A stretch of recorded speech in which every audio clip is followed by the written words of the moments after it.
Hi, I'm Arthur and I draw stuff. Welcome to my channel.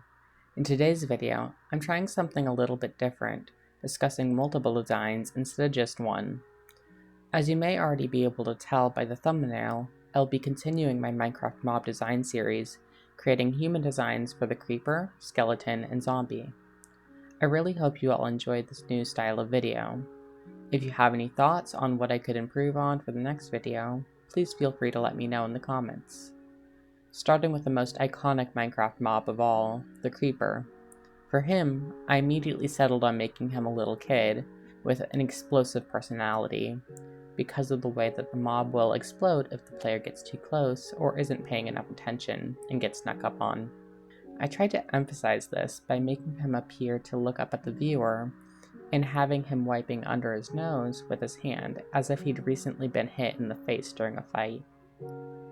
With his clothing, I initially thought about giving him baggy clothing, but after trying it briefly, I changed my mind and went with a more form-fitting, but still slightly loose clothing that'd be easy to move in.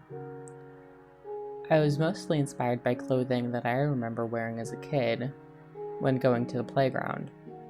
I also decided later that since he is a kid, he would wear Velcro shoes instead of lace shoes, which I find absolutely adorable.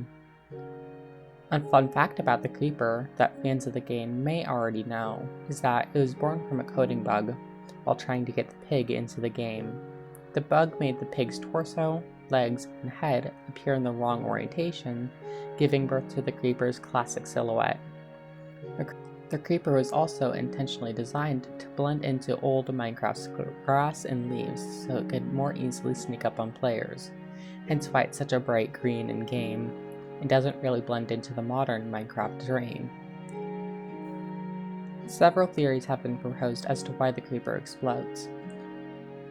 One of the most popular being Game Theory's explanation, that since the texture was based off leaves and grass, that it's actually a plant, similar to peat moss, that explodes and spreads its pores. Because of how unique the mob is, it quickly gained popularity, becoming a key part of Minecraft's branding, even landing itself a place in the original Minecraft logo as the A, and one of the icons used to represent the game. With the colors, while I didn't color pick from the mob itself, I did try to emphasize the color green as much as possible, even making his short camo to reference the Creeper's texture. Later on in the process, I even tried giving him green tipped hair, and I think it turned out pretty cute. Overall, I had a lot of fun with this design, and I hope you all like it as well. Moving on to the skeleton, since I decided that the Creeper would be a kid, I decided to continue that trend with his design. Taking inspiration from real skeletons, I made him thin and lanky to invoke that silhouette, but not pushing it too far as he's still meant to be a human. Other than that, I figured he would still be pretty energetic and wield a weapon just like the bow the Minecraft skeleton used, opting for a more child-friendly slingshot instead. I struggled quite a bit with getting his pose to feel natural, but I did eventually end up with something that I liked in the end. When choosing what I wanted him to wear, I decided that going with a more form-fitting look would help lean into that skeleton vibe more. With that in mind, I gave him a tank top and some skinny jeans, things that are still easy to move in, but also contribute to the thin and lanky appearance that I was going for. Some fun facts about the skeleton include that they rarely spawn in being left-handed instead of the more common right-handed variant. They also now have 3 different variants, including the Bogged, which spawn instead of the skeleton in swamps and mangrove swamps, the Stray, which replaces skeleton spawns in snowy biomes, but can also be created by freezing a skeleton in powdered snow, and the Wither skeleton, which spawns alongside the skeletons in nether fortresses. Skeletons can also rarely spawn on top of spiders. These are known as spider jockeys. If you're lucky, you may also rarely spot a skeleton horse while playing. These should always be approached with caution, as once you get too close, lightning can strike, spawning 3 more horses with skeletons on top of them. Killing the skeletons and leaving the horses alive leaves with you a new pet and a relatively unique mount that you can ride without needing to tame, but you will still need a saddle to control them just like regular horses. When coloring, I did end up color picking a little bit to get the gray tones right, but the rest of my colors were picked by hand with the goal of making him appear pale but still alive. To achieve this, I chose a pale skin tone and gave him white hair, but still added some blush to areas like his face and joints.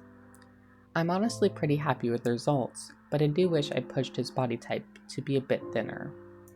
Last but not least, we have the zombie, and I honestly think I had the most fun with her design, leaning heavily into exaggerating her pose and appearance to really hammer in that she's meant to represent a Minecraft zombie. This becomes more clear in the coloring phase of her design. For her pose, I ended up needing to use a tool known as Just Sketch Me, which allowed me to pose the mannequin for reference, as I just couldn't find a good pose reference for the exact pose that I wanted to achieve. I'm honestly really glad I did this because it helped a lot and is a really great example of how using references can often elevate a piece of art. When designing her outfit, since the zombie already has clothing in-game, I wanted to replicate the look while emphasizing the tattered look of her clothing to push the zombie aesthetic as far as I could. That led me to drawing her with tattered clothing and pushing the worn look by making her pant legs 2 different lengths and adding some hatching to represent stains. The zombie is one of the most common hostile mobs that can spawn in your world, and like the skeleton, it also has multiple variants. Husks can spawn instead of zombies in desert-like biomes and give the player the hunger effect if hit. They also don't burn in sunlight.